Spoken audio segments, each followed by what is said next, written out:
Restaurant जैसी सब्जी जब घर पे बनकर तैयार हो तो फिर हमें बाहर जाने की क्या ज़रूरत है।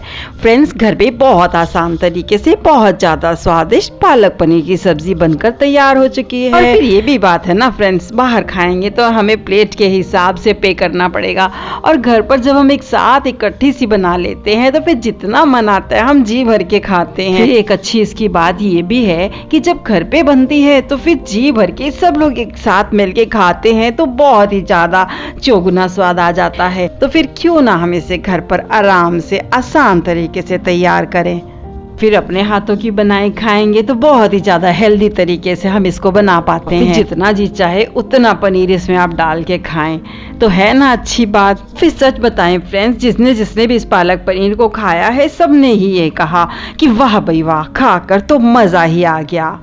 तो फिर हमने भी सोचा क्यों ना हम आपसे ये रेसिपी शेयर करें, ये जान लेते हैं। तो फ्रेंड्स, इसको बनाने के लिए हमने यहाँ पर लगभग 1 किलो और पालक को लिया है, और इसको हमने पत्ते अच्छे से इसके छांट के अच्छे से इसको 3-4 पानी धोकर इसके बाद हमने इसको कुकर में इस तरह से डाल दिया है। ध्यान रहे फ्रेंड्स, पालक को डालने से पहले हमने इसमें आधा कटोरी भर पानी को भी डाल दिया है ताकि हमारी पालक तल में लगे नहीं। और फिर इसमें हमने डाल दिया है आधी चम्मच भर नमक, और फिर इसके साथ ही हमने 2 हरी मिर्च को भी डाल दिया है। लगभग 2 इंच भर अदरक के टुकड़े को हमने छील के साफ कर लिया है, और धोने के बाद हमने इसको इसमें भी कद्दूकस करके डाल दिया है ताकि अदरक और हरी मिर्च अच्छे से इसमें पालक के उबलते ही साथ ही में उबल कर मैश हो जाएं। हमने कुकर को लॉक करके लगभग 4 सीटी लगवा ली है। इसे लगने के बाद जब इसकी स्टीम बिल्कुल बैठ जाएगी, यानी कि इसमें भाप बिल्कुल खत्म हो जाएगी, तो हमने सावधानी के साथ ढक्कन को इसके खोल दिया है। और अब हमारी पालक भाप और सीटी के साथ बहुत ही अच्छे से गल चुकी है। तो हमने क्या करना है कि हमने वेट तो यहाँ बिल्कुल नहीं करना है, कि इसको हम मैश कर रहे हैं हैंडी से। इस तरह से सारी कुकर में ही हैंडी को हमने हल्का हल्का से दबाते हुए रुक रुक के चला दिया है, जिससे कि सारी ही पालक हमारी अच्छे से मैश हो जाती है। फ्रेंड्स, ध्यान देने वाली बात यह है कि अगर आप हैंडी से ना इसको मैश करके मिक्सी जार में मैश कर रहे हैं तो इसको अच्छे से पहले आपने पंखे के नीचे रख के इस पालक को ठंडा कर लेना है, और ठंडा होने के बाद ही आप इसको मिक्सी जार में डालेंगे। ध्यान देने वाली बात है कि मिक्सी जार का ढक्कन बंद रहता है, और गर्म पालक का इसमें जल्दी से प्रेशर इस तरह से क्रिएट हो जाएगा कि वो ढक्कन को बाहर की तरफ धकेलता है, इसलिए ऐसा हमें बिल्कुल कभी नहीं करना होता है। और अगर आप मिक्सी जार में भी नहीं इसको घोटना चाहते तो फिर आप इसको घोटनी से अच्छे से घोट सकते हैं, जो कि मथनी की तरह गोलाकार में बनी होती है। अब हमारी पालक भी अच्छे से मैश हो चुकी है, तो हमारा आधे से ज्यादा काम हो चुका है। तो अब हमने यहाँ पर ले लिए हैं 2 बड़े साइज के टमाटर, और ये देसी टमाटर हैं और इनका अच्छा सा खट्टापन रहता है। यहाँ पर हमने 1 कड़छी भर सरसों के तेल को डालने के बाद उसे हमने गर्म करके धुआं निकाल के हटा लिया है। अब गैस की फ्लेम को बंद कर दिया है ताकि सरसों के तेल का अच्छा सा कड़वापन निकल जाए, और इस सरसों के तेल में ही इस पालक पनीर का बहुत अच्छा सा स्वाद आता है। एक कटोरी में हमने कुछ मसाले ले लिए हैं। इसमें हमने 1/4 भर सफेद नमक, 1 चम्मच भर भुना पिसा धनिया जीरा पाउडर लिया है, और अब हमने यहाँ पर आधी चम्मच भर सब्जी मसाले को ले लिया है, जिससे कि इस सब्जी का स्वाद बहुत अधिक बढ़ जाता है। साथ ही में घर का बना हुआ आधी चम्मच हमने यहाँ पे गरम मसाले को भी डाल देना है।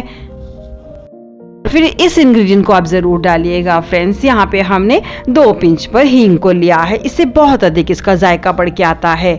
और अब हमने डाल दिया है आधा चम्मच भर हल्दी, जिससे कि मसालों का कलर बहुत ही अच्छा सा हो जाता है। तेल को हम एक बार गर्म कर चुके हैं, और अब हमने इसे लो आंच पे चला देना है। सारे ही मसालों को अब हमने एक साथ इसमें डाल देना है। सभी मसालों को इस आंच पे हमने चलाते हुए भून लेना है। हल्का सा बस इसका कलर चेंज होगा, बस इससे ज़्यादा हमें इसे नहीं चलाना है। और अब हमने यहाँ पे जो 2 टमाटर लेके रखे थे उसको हमने अच्छे से मिक्सी जार में चला के मैश कर लिया है। आप चाहें तो इसे ग्रेट भी कर सकते हैं। सभी मसालों के साथ इसे बहुत अच्छे से हमें चला देना है, और हम 2-3 मिनट तक इसी तरह से टमाटर के साथ सभी मसालों को अच्छे से चला रहे हैं। वे टमाटर का मसाला जैसे जैसे भुनता जाएगा ये पानी छिटकता जाएगा, इसलिए हम इसे थोड़ा सा ढक देते हैं। 2-4 मिनट इसी तरह से ढका रहेगा तो इसका पानी छिटकना बंद हो जाएगा और ये अच्छे से भुन भी जाएगा। तब तक हमें इसे भूनना है जब तक ये तेल ना छोड़ दे। टमाटर के साथ मसाले को हमने अच्छे से भून लिया है और अब ये अच्छे से भून चुका है और इसका तेल भी अलग होता दिख रहा है। इसका मतलब अब हमारा मसाला बिल्कुल अच्छे से भून चुका है, इससे ज़्यादा हमें इसे नहीं भूनना है। और अब जो हमने पालक को पीस के रखा था उसे हम इस समय इसमें डाल देते हैं। इस तरह से सारी ही पालक को हमने मसाले में डाल देना है ताकि मसाले और पालक आपस में अच्छे से भून सकें। तो इस तरह से इसे हम 5-6 मिनट अच्छे से चलाते हुए इसे हमें भूनना है, क्योंकि अभी पालक में पानी है तो ये पालक भी पानी छिटकेगी। हमें फिर से एक बार इसे हमने ढक देना है ताकि ये पानी छिटके तो ढक्कन पर ही आए और फिर ये अच्छे से भुन भी जाए। तो हमने इसे 4-5 मिनट के लिए अच्छे से ढक देना है जब तक इसका पानी छिटकना बंद नहीं हो जाता। और अब इसका देखिए फ्रेंड्स, पानी बिल्कुल छिटकना बंद हो चुका है और ये अच्छे से मसाले के साथ भुन भी चुकी है। जब तक हमारी पालक भुन रही है तब तक हमने पनीर को पीसेस में काट लेना है। जितने छोटे या बड़े पीसेस आकार में चाहिए उस हिसाब से हमने पीसेस को काट लेना है। अब हमारी पालक ने अच्छे से तेल को भी छोड़ दिया है, ये अच्छे से भुन चुकी है। अब हमने कटे हुए पनीर के पीसेस को भी इसमें डाल देना है ताकि ये भी अच्छे से इसमें मिक्स हो जाएं। तो आपने जितने पनीर के पीसेस को डालना है इस वक्त इसमें डाल सकते हैं ताकि पनीर और पालक आपस में मिक्स हो जाएं। और सारी ही चीज़ों को हमने अच्छे से थोड़ा सा 5 मिनट के लिए चला देना है। लेकिन फ्रेंड्स, ध्यान देने वाली बात यह है कि इस समय हमने पनीर डाल दिया है, इसलिए बहुत ही सावधानी के साथ इसको चलाना है ताकि हमारे पनीर के पीसेस बिल्कुल भी टूटे बिखरे नहीं और ये ज्यों के त्यों ही बने रहें। और अब आप ये कैसे जानेंगे फ्रेंड्स कि आपकी पालक पनीर बिल्कुल बनकर तैयार हो चुकी है, तो उसके लिए भी हम बता देते हैं।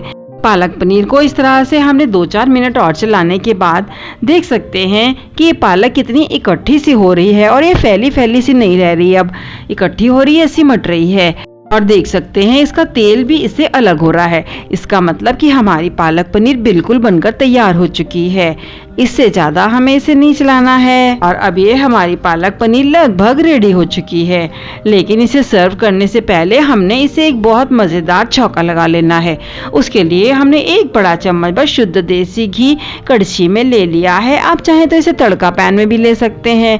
1/4 चम्मच भर इसमें हमने लाल मिर्च डालने के बाद आधी चम्मच हमने इसमें रंग वाली मिर्च को डाल दिया है और घी के गर्म रहते ही हमने हिला डिला के इसे हमने मिक्स कर लिया है ताकि इसमें अच्छा सा कलर हो सके। और अब आप चाहें तो इसे फिर से एक बार गर्म कर लें। इस मज़ेदार तड़के को हमने गर्मा गर्म ही डाल देना है इस तैयार पालक पनीर पे, फैलाते हुए सभी तरफ अच्छे से डाल देते हैं ताकि सारे ही पालक पनीर में बहुत अच्छा सा देसी घी का स्वाद आ सके और साथ ही में इसका कलर भी बहुत ही अच्छा सा हो जाए। और रेस्टोरेंट वाले भी सर्व करने से पहले इसी का छौंका लगाते हैं। तो फ्रेंड्स, देखा आपने, इस तरह से हमने पालक पनीर में 2 बार छौंका लगाया है और हमारा पालक पनीर बहुत ही ज़्यादा मस्त स्वादिष्ट सा बनकर तैयार हुआ है। और फिर हमने इसमें ना तो प्याज डाला है ना लहसुन डाला है, तब भी बहुत गजब का स्वादिष्ट सा लाजवाब बनकर तैयार हुआ है। और अब हमने गर्मा गर्म ही इसे सर्व कर देना है। इसे आप खाएं मज़ेदार पूड़ी, पराठा, नान, चपाती या फिर तंदूरी रोटी के साथ। सबके साथ खाकर ये बहुत ही ज़्यादा अच्छा लगने वाला है फ्रेंड्स। खाकर सबको मज़ा ही आ गया। फ्रेंड्स, इस तरह का रेस्टोरेंट स्टाइल में मज़ेदार सा स्वादिष्ट सा पालक पनीर इस तरह आसान तरीके से घर पे बनाना और हमें सब्सक्राइब, लाइक और सपोर्ट करना बिल्कुल ना भूलें।